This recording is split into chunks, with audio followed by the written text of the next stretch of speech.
I don't know, give the link to them and see if everybody can get into Zoom.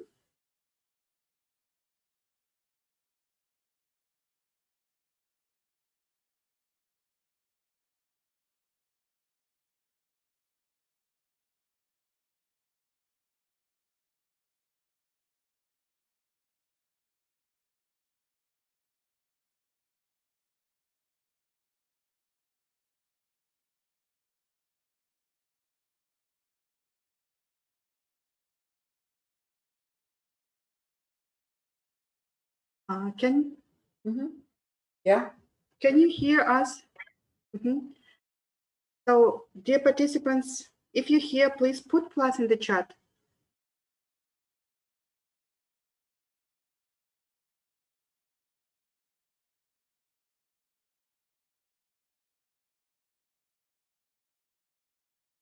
Okay, so yes, they hear us. Oh, okay, great. So, hello, dear colleagues and dear students. Let us start our weekly session, yes, Smart Thursday. And today we have a meeting with Professor Kathy Malone. So during this session, you can write your questions. Then in the end, the questions will be announced and the professor will be able to answer them all. Okay, Professor? Yeah. Well, good afternoon. Hi, I'm Kathy Malone, and I'm an associate professor at Nazarbayev University. And before we get started, just to give you a little bit knowledge about myself, I'm from the United States, and I have taught in many different levels. I've been a secondary school teacher because in science, my background is in physics and biology. And so I taught, and also a minor in chemistry. So I taught physics, chemistry, and biology in the secondary school. And I've also taught in-service teachers in workshops since 1984 or something along those lines. And during that time, I really learned that it's very important to be able to talk to each other and learn from each other. And from that experience, I decided I wanted to try something different. And I ended up by getting a PhD in cognition and started teaching at the college level. And I chose to go into an education department because I wanted to make a difference. And because I think this is where it's very important. Education is what actually drives everything in the world, right? And so I started teaching pre-service science teachers that were heading towards secondary degrees. And I also taught pre-service elementary teachers science methods. So they would learn how to teach science in the elementary school or primary schools. And then, and this was both at undergraduate level and also graduate level. And then I moved to Nazarbayev University, and now I am working in the Graduate School of Education, working with educational leaders, and hopefully these will be the leaders of education in Kazakhstan in the coming decades. And I'm also doing research in STEM and STEAM education. STEM being science, technology, engineering, and mathematics, and STEAM being science, technology, engineering, and arts and mathematics together. So more of an integrated curriculum. So when Schultes invited me to come tonight, it was quite interesting because I was telling her before, I'm quite excited about today and I'm honored to be asked, especially since this will be the first time that I've ever actually did a presentation for both students and teachers at the same time. So Schultes and I had talked many times about what possibly to talk about.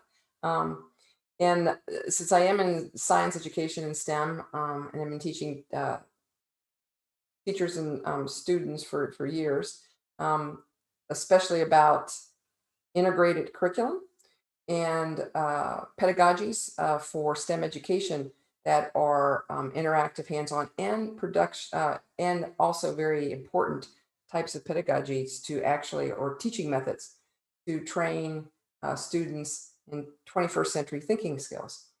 So I was asked, well, what do you think the most important 21st century thinking skill is?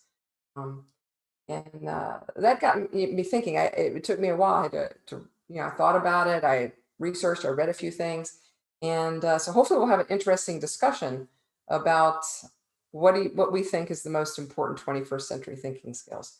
Um, so to start off, one of the first things that I thought about when I was trying to prepare for this presentation was, since we're talking about students and teachers and Nazarbayev intellectual schools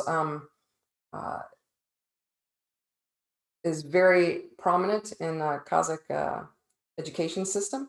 And I started thinking, I said, well, I wonder, if we think about this at all levels, all educational levels, what do we think our students, so for the teachers, what do you think the students have to do? And what, for you students, what do you think you are going to have to do after you leave NIS? So begin with, whoops, there we go. What I'd like you to do is to spend just a moment, just 1 minute, I'm gonna give you 1 minute to think about this question. After you graduate, students, what is it today's students must do, right? Must. Think a minute and consider that. And teachers also can think a minute and consider that question. What is it think you must? Students must do what? Or be? Do, be.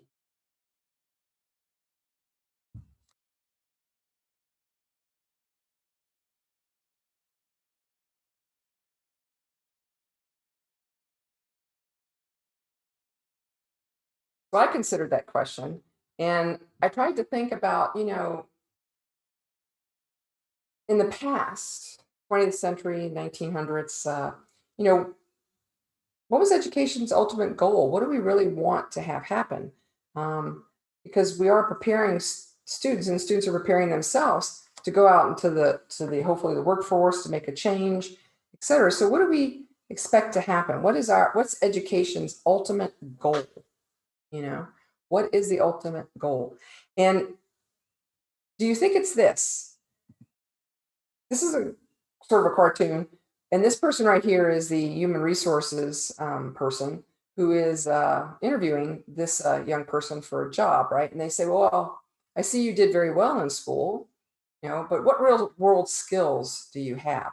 And the person says, well, tests. I can take tests. Because a lot of times we know we take a lot of tests in school, right? But is that really what we want today's students to answer to this question, right? What do we want today's students to answer? So I thought about that, and I did some research, right? Went online, said, okay, what is it that people really want of new jobs? So I found an article about what Fortune 500 companies look for when hiring, right? These are the 5 big ideas that Fortune 500 companies said that they look for in new recruits. Thinking outside the box. Well, that's an interesting comment. Thinking outside the box. They want someone with study skills who can study and maybe even some testing strategies. Well, that's kind of interesting. What do they mean by testing strategies? Like actually taking tests or actually testing out ideas? They said something about enhanced memory. Okay. And increased comprehension levels. That's good. But then they also mentioned collaboration and teamwork that they look for, right? So these are things that people look for in new hires in their coming century, right? And I found a very interesting quote from the CEO at UPS. This was back in 2005. They said, we look for employees who can learn how to learn. That's an interesting comment. I wonder what they mean by learn how to learn, right? So we're going to want to explore that today and think about that in terms of 21st century thinking skills. And so as I continue to mull this over and try to think about, what is our goal, because I have to know the goal first in order to figure out what is the most important 21st century thinking skill. And I do a lot of curriculum design, which means that I'm always asking other teachers and people that I'm working on research teams, what is the goal of this unit? What is the goal of this course? What is the goal or mission of this school, right? Um, and once you find the goal, then the next step is not to write the curriculum or the activities you're going to do. The next step is to figure out, how am I going to assess that goal, right? Because if I know how I'm going to assess the goal, then I can figure out how to actually instruct to assess that goal, right? And so as I was ruminating about this, I thought, well, I think one of the major goals, because I'm thinking about myself, was I taught in secondary school, undergraduates, graduate level. What is the goal that I think I'm working towards? And I'm sitting there thinking, well, I think what it is that my goal, and maybe education's goal in total, is to produce tomorrow's leaders, right? Because right now, students are going to go off and hopefully they're going to be tomorrow's leaders in Kazakhstan. I mean, Kazakhstan wants to be in the top 30 countries by 2030. So you're going to be playing a major role in this. Our teachers who are listening today, they're leaders in their field, making innovative changes to change the curriculum to prepare students for this goal, right? And I'm thinking that this might be the goal. I don't know if y'all agree with me. And thinking back to what you talked about and thought about as far as, what do you think today's students must do? How does that fit with what I'm saying here now, right? And if we were here all together in Zoom or face to face, I'd be asking you to share out with me right now. But we will wait until the end. Um, uh, so if this is so, what does this mean? So if I'm trying to prepare tomorrow's future leaders, I have to think about, what is the future leader in the 21st century going to have to look like 20, 30, 40 years down the line, right? What are you going to have to do? What kind of skills are you going to need to survive in that kind of situation? And thinking about this, it's like, well, if you look in types of leadership theories and how people are leaders and who are the most innovative leaders, then the 21st century leader has to be a transformative leader, right? They have to make change. They have to transform people. They have to be visionary. They have to inspire others to see their vision, right? And model how that's going to happen, and challenge the process, right? Are you challenging the process of what's happening and how things are done in the country or in your work or wherever? Are you challenging that situation and saying, well, maybe there's new ways, other ways we can do this? Are you enabling others to act? Because I think a transformative leader is actually someone who follows their heart and goes with that, right? And tries to make that big change. So I think it can all come down to one word, well, two words actually. The 21st century leader is a change agent, right? It's a change agent.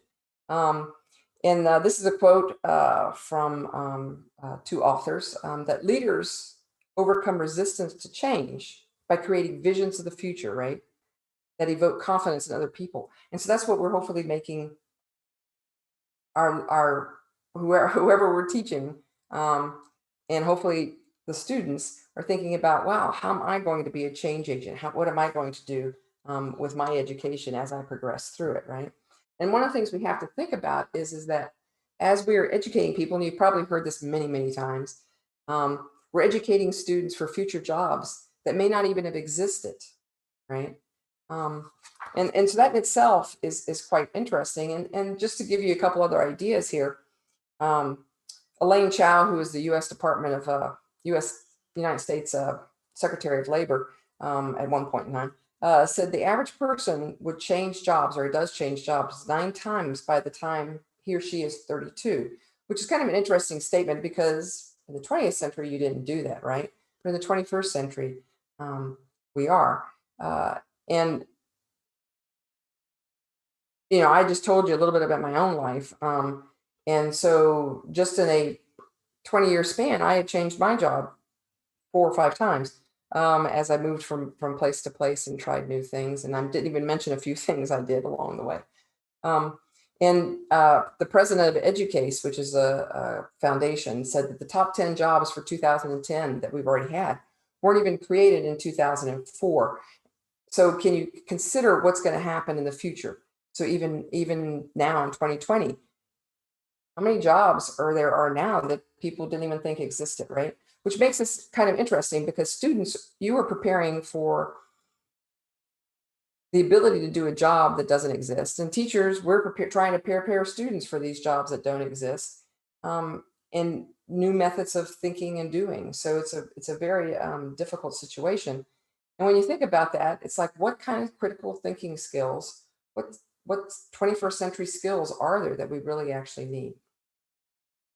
And if you're thinking about this and you're thinking you have to change jobs, these jobs may not exist, you may not even know what this job is, and you may have it in the very near future. So our students thus have to be adaptable, right? So you have to be adaptable, you have to be able to embrace change, and you have to see failure as an opportunity. And I think that's a big key there.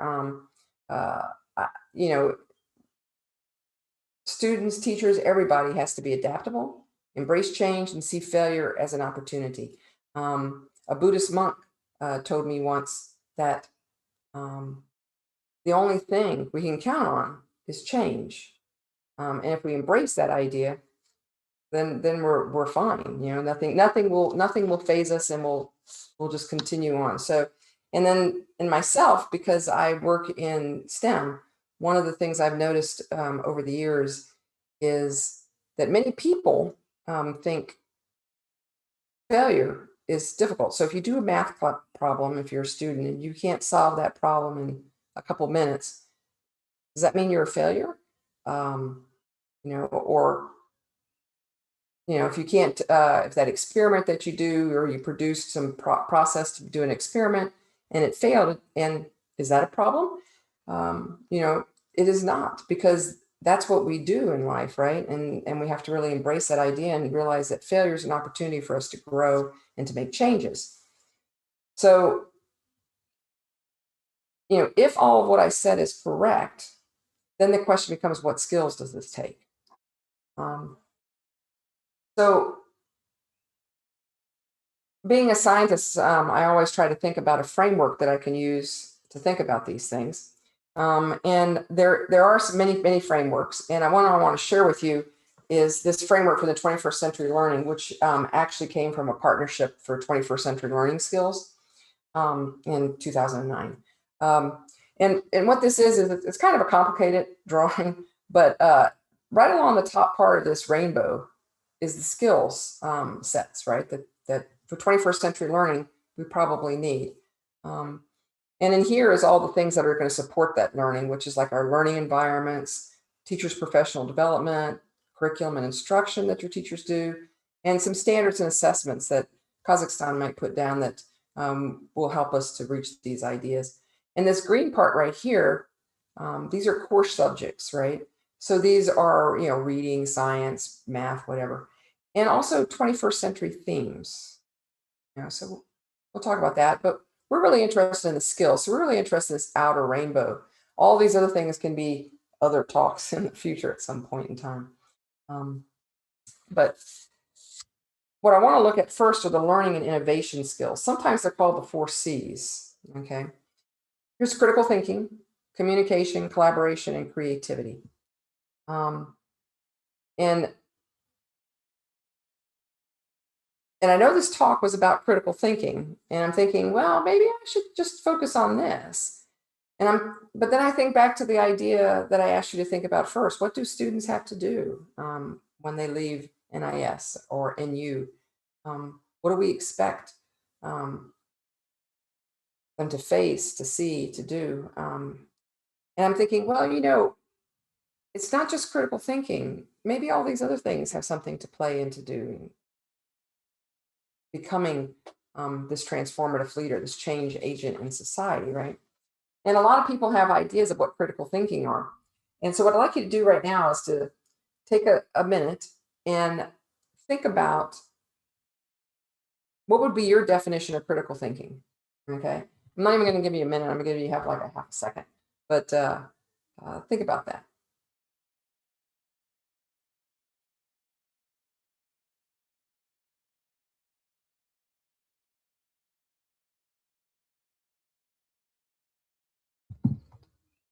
Okay.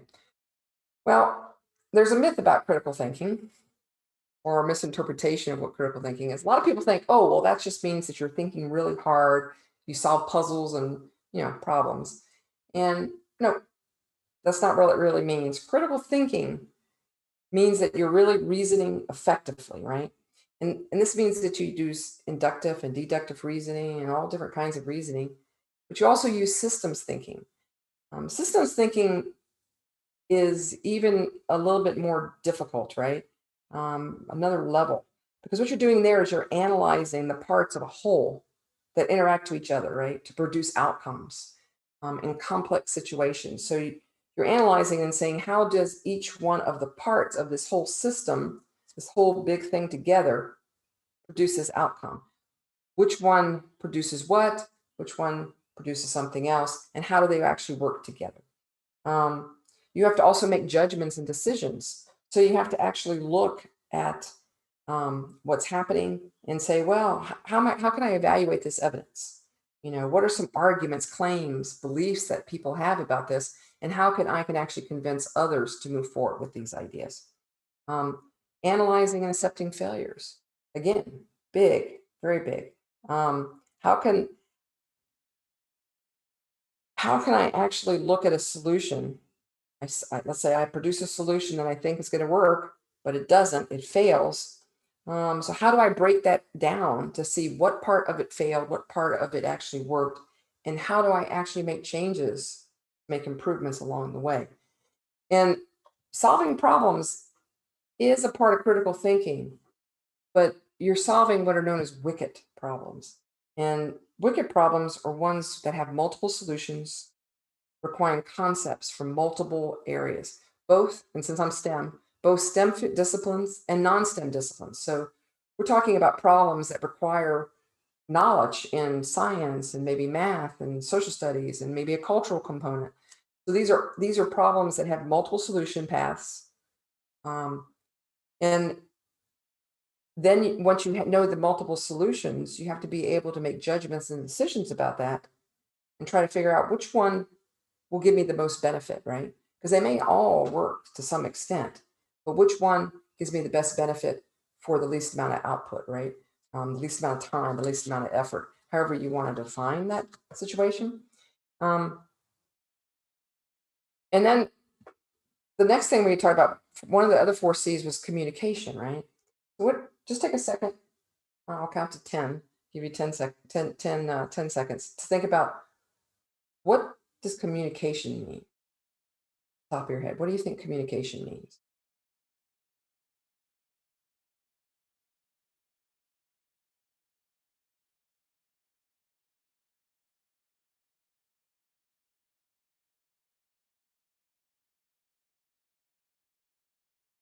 Let's talk about a myth about communication, right? One myth is it means just talking to each other. So in the classroom, we give students maybe the opportunity to talk about a problem, right? But no, that's not really what communication means, because we have to teach students, and students need to embrace the idea that communication means so much more. It means you have to be very coherent and accurate about how you're actually helping others understand what you're trying to say, right? You have to tailor your message to who you're talking to. Just like I talked earlier today about how this talk was very different from most that I've ever given before. And so I had to really think about how can I actually maybe have this talk make sense and be personal to both students and teachers, right? Um, and communication is also about valuing diverse ideas, right? You have to be open to what other people have to say about things, especially when you're looking at problems, because those ideas will allow you to embrace a much more broader final outcome. And you also have to learn how to critique constructively. Um, and I'm sure some of your teachers, students, might have had to do peer reviews and that sort of thing and peer feedback. And how do you constructively critique something? You can and or disagree, right, in a way that engages the people you're talking to, but doesn't alienate them. This can be very difficult, very, very difficult. And I mentioned that I was from the United States, And as you know, we used to have a president called Trump, and there was a lot of people that did not like him, and there was a lot of people who liked him. And so constructive critiquing and discussing ideas constructively became quite difficult sometimes.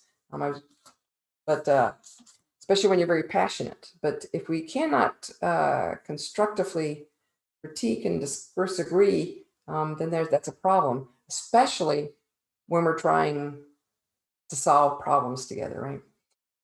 The other C is collaboration, right? So what does collaboration mean?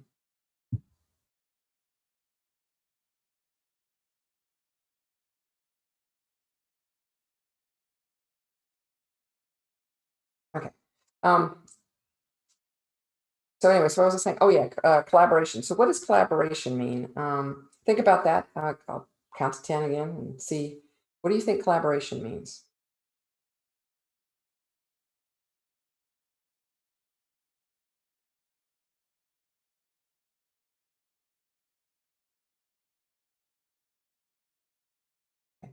Um, all right, collaboration. Most people usually say it means working in groups, but that is a part of it, but no, it's not the meat of it, right? And here comes this valuing diversity again, because as we talked about in communication, diversity is very important.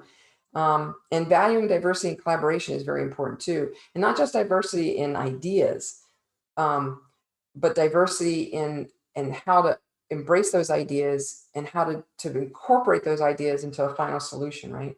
And to enhance that final outcome. Because the more diverse and the more viewpoints you have, the better the outcome is going to be, the better the solution path is going to be, the better the number of solution paths, right? Studies that have been done that have shown that uh,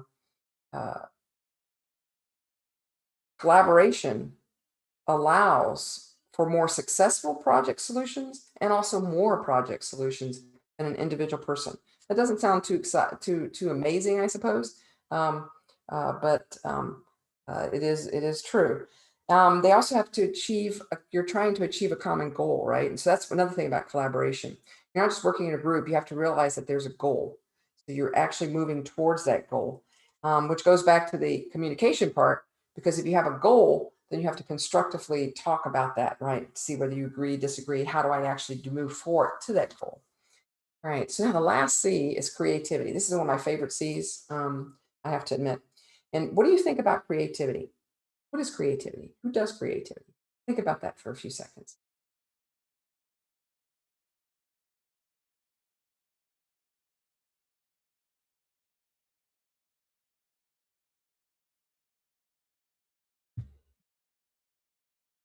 Well, let's look at the myth about creativity. A lot of people, most people think that creativity is really only for artists, right? Artists are the ones who are really creative. And I know, having lived in Kazakhstan for a while, you have many artists that are really very creative. Um, and while I can play the dombra for one or two songs, I wouldn't say I was creative with it. However, I think I am creative.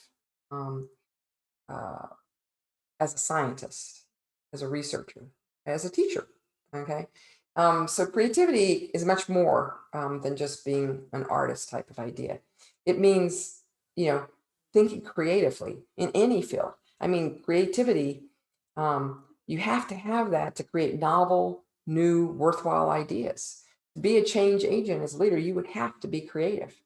Um, Only creative and radical concepts are going to make big waves in the future, right? And you have to be able to do that. You have to work creatively with others. Being creative with others means that you have to be open and responsive to what their ideas are.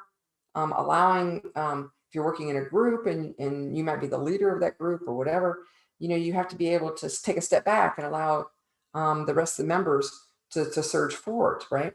You have to incorporate all that group input together and somehow feedback that into the group's work, right? Into that common goal you have. And you have to make sure that you can implement these innovations, right?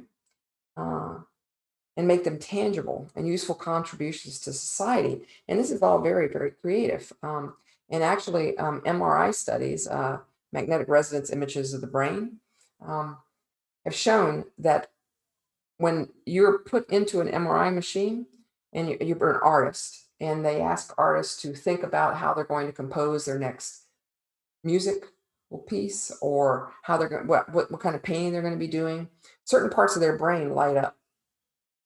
When they did the same thing with scientists and put them in MRIs, and asked them the same question um, about experiments, though, you know, how are you going to design your next experiment? Or mathematicians, they gave them some information and said, well, how would you solve this problem? Guess what? The same part of the brain lit up. The same thing went with everybody else too. If you give them a creative uh, problem that they need to solve, whether they're in business or nursing, um, same area of the brain lights up. And so creativity is something that we have everywhere, right? And one of my favorite quotes is by Ken Robinson here, talking about people associate creativity with the arts only, which is what we just said.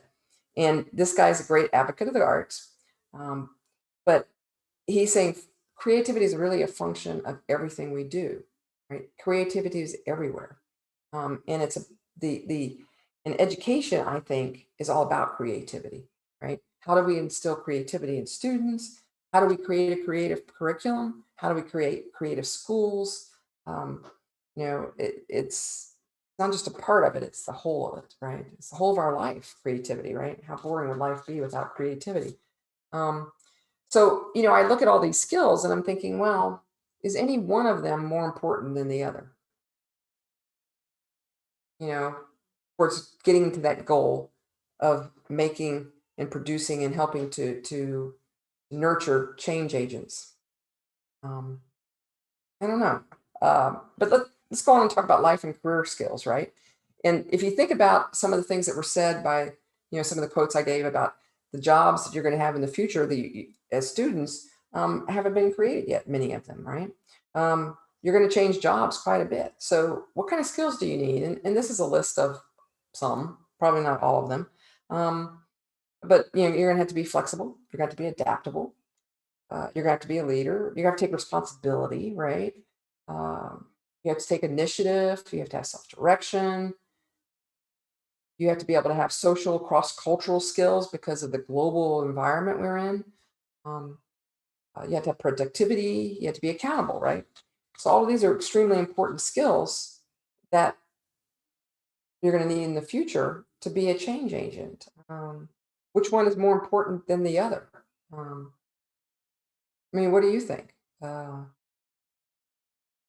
Maybe you have an idea right now of what you think is the most important, and then I'll tell you what I think is the most important at the end. But there's one other group of skills we need to talk about, right? Which is extremely important, which is information, media, and technology skills, right? So the 21st century literacy right now includes information literacy, media literacy, ICT. We hear that all the time, right? That, speaking of new words and new things, that's a new word that just came up, what, 10 years ago? Information communications and technology literacy, right? These are all very important.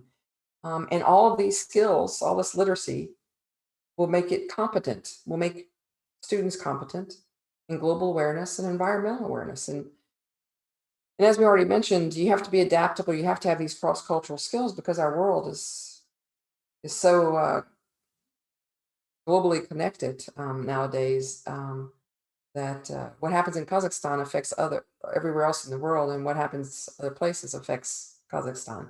Um, we can we can see that just with the global pandemic that we're in right now, correct? Um, so are these any more important than the other skills? Um, I'm not sure. Um, and then, when you're thinking about this, if you think about students, hopefully you're thinking, how can I develop these skills? And so I thought about that and I said, well, if I was a student, how would I approach that idea? If I wanted to develop this, I want to become a change agent, I want to make changes in society, I want to be innovative. How do I go about developing these skills on my own? And I think students have to seek out and become involved because um, the skills teachers can't drill these skills into you, right? They can provide activities that allow you to develop these skills, But students also have to take ownership, right?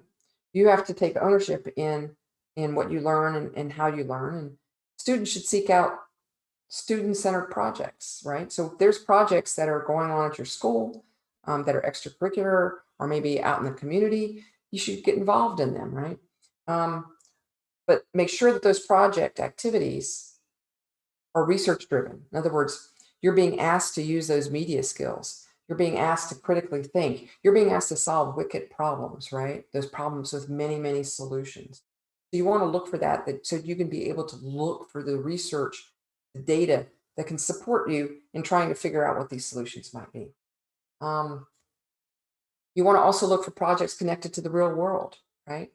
In addition, it's also good to have projects that are involved in things that you're interested in, right? And you feel like you have talents, but you have to also remember that there are talents we all have that we don't really know we have until we develop them, right? So you also need to go out on that limb and say, what else can I do? I've never tried that before, but maybe I should. But most importantly, these problems all have to be integrated and interdisciplinary in nature. Because if you think back to what I talked about as far as wicked problems and having multiple solution paths and having to use information from many different disciplines, so science, math, social studies, history, English, languages. If they're integrated projects, they're integrated in nature, then usually they are very wicked problems and they have multiple solution paths, and you can be very innovative about how you can actually go about solving them. Because if you have a wicked problem, if you're in a group, if you say, well, I'm going to go and help with the student-centered project over here, and they're integrated, if you have 20 groups, um, it's possible to have 20 to 30 solutions to that problem, right? That are all totally different. And so that's what a wicked problem is all about, right? So the next question is, how can teachers help, right? How can teachers help to develop the student skills? So the student, yeah, well, there's many ways that they can do, right? They're the ones who are in charge of developing a 21st century curriculum, right? That is all of these things, right? Going back to what I said students needed to search out. These should be interdisciplinary in nature, right? Project-based, research-based, service-oriented. They should use technology, use multiple intelligences so that you can hit the talents of all students, right? Mostly be authentic, right?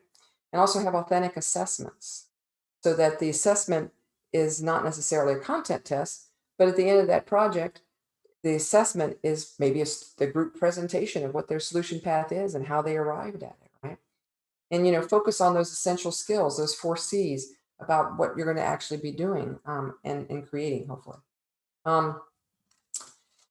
So, whoops, I'm sorry, I didn't mean to switch to this slide that soon. So sometimes people ask me, they say, well, what's the best project to do?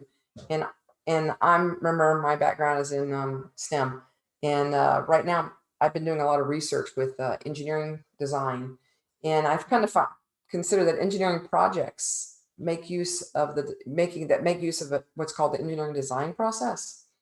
Are extremely important in developing our future change agents, right?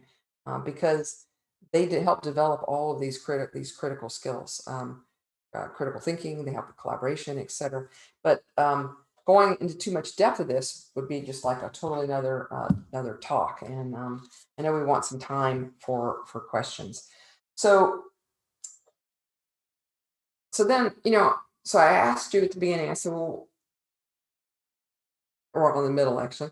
What is the most critical thinking skill, the most important skill, the most important life skill? Which one of these skills are most important um, to reach that goal? And you might have already guessed it. I can't. I don't know which one it is because I think they're all important because they all are integrated together, right? And that's the reason why integrated projects, such as what I just suggested here, is something that goes across disciplines, right? And can really lead to some innovative project ideas and innovative solutions and really change our world. So to end, before the questions and answers, I just have a couple quotes I want to share with you. This quote is by from Eric Jensen, from a book that's called Teaching with the Brain in Mind. And basically what he said is the single best way to grow a brain, right, is to engage in challenging problem solving. And brain studies have shown that it doesn't matter if we come up with the right answer or not. Our neural network, our neural growth of our brain matter happens because of the process that we undertake to solve these problems, not because we found the right answer, right? And the other thing is that, you know, as was mentioned, this is that was mentioned. If you remember back to the quote by the UPS CEO, that he looks for people who can learn how to learn. This is a quote by Alvin Toffler, who's an American writer who does a lot about education. And in here they're saying that he says that, well, he thinks that the illiterate of the 21st century will not be those who cannot read or write, but those who cannot learn, unlearn, and relearn. So if you think about this quote, it really syncs quite well with what the UPS CEO said that they were looking in future hires, right? Because you have to use all of these skills, be able to constantly adapt, relearn, learn new ideas, because let's face it, you've seen a book on physics or chemistry or biology or math. It's huge. There's a lot of ideas in it, and there's more and more content and more concepts that are being developed every single day in all fields, right? There's no way you can learn all that in 1 year or 4 years, right? But what we can do is to learn to, as students and as teachers, what we can do is to focus on making sure that we know how to learn, right? And we can actually have those skills that allow us to constantly grow and constantly adapt and constantly look for new things.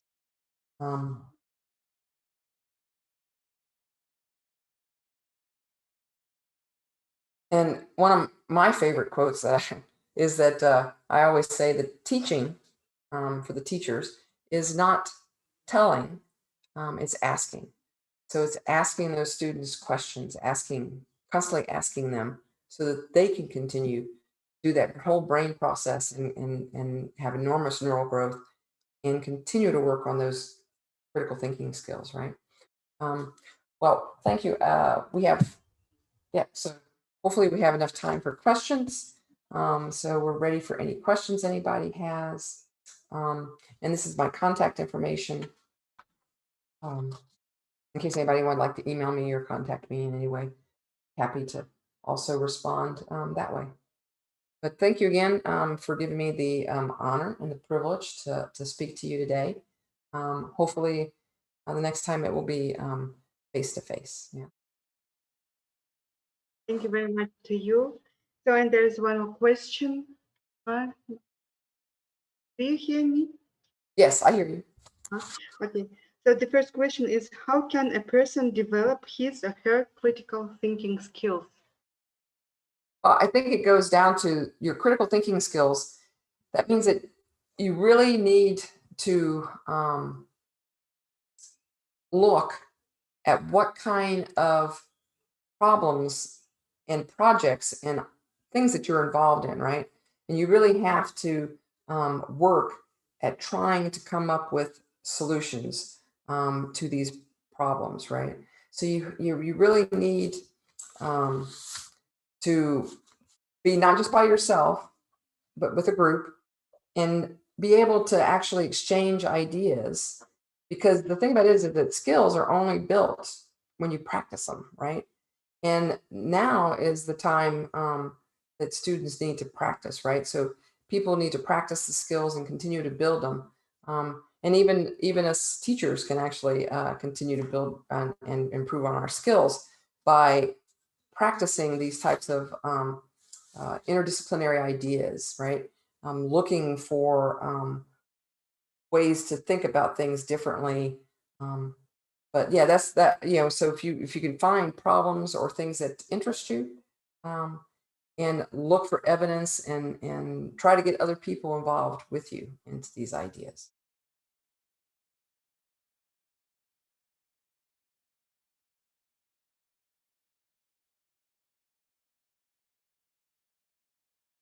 Thank you. So, so there's, I think, some delay in the translation. Therefore, let's wait a little bit. Yeah, yeah. Thank you for your answer.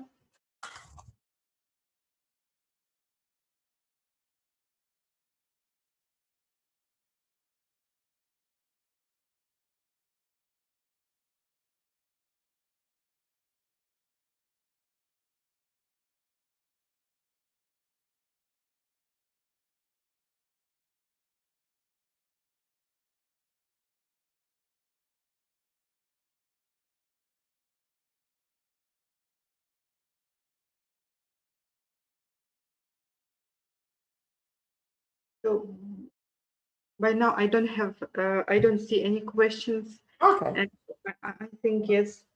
So everything was so detailed and so informative. Thank you very much, Professor. I think it was a great meeting. And if we had a chance to have an interactive like meeting, it would be greater, of course, because there we could see each other and ask questions. But anyway, I think it was beneficial for everyone. Thank you Yes. very much. Well, thank you again for asking me to give this talk. I really had a great time planning it and also being here with you. As you said, it'd be much better if I was face to face so I could see everybody's smiling faces. Okay, thank you. All right, thank you.